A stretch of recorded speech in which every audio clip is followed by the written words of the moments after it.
We asked Dr. Steve Saltzman, can the 26-2 yoga system help to heal degenerative disc diseases such as osteoarthritis, herniated discs, slip discs, and/or spinal stenosis?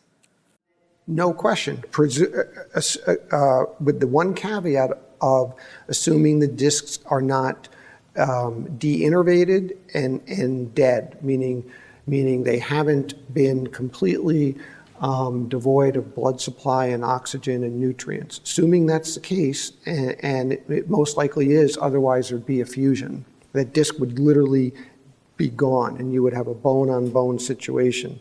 So yes, and there are things that you can do to augment that process, but yoga is a especially the flexion postures. To someone with disc disease, the flexion postures that open those spaces up and create that space can no doubt about it, it can be a regenerative process. And there are other things that can be done too to further regenerate them. But yeah, no doubt about it. I'm a little bit different than most doctors who would offer someone like that either rest and then surgery, or rest and drugs and then surgery. But I would say the majority of people heal herniated discs.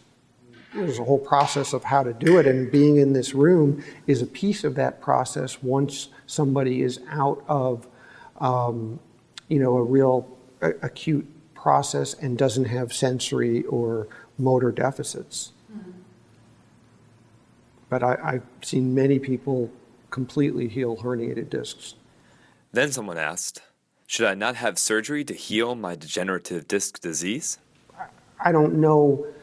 I can't say for sure because everybody's different. I haven't evaluated you, seen the x-rays, things like that. But I would tell you that there is a tremendous number of things that I would tell you to look into well ahead of surgery.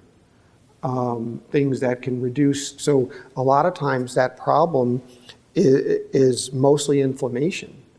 And so if you can control inflammation in that area, pain goes away.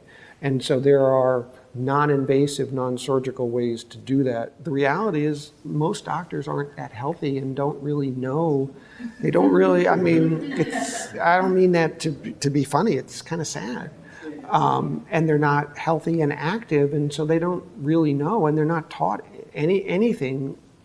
None of the training just doesn't really address that. But there's also medical legal issues that they have to protect themselves, and they don't want to tell you to do something, you injure yourself. Oh, my doctor said I could do this headstand in yoga.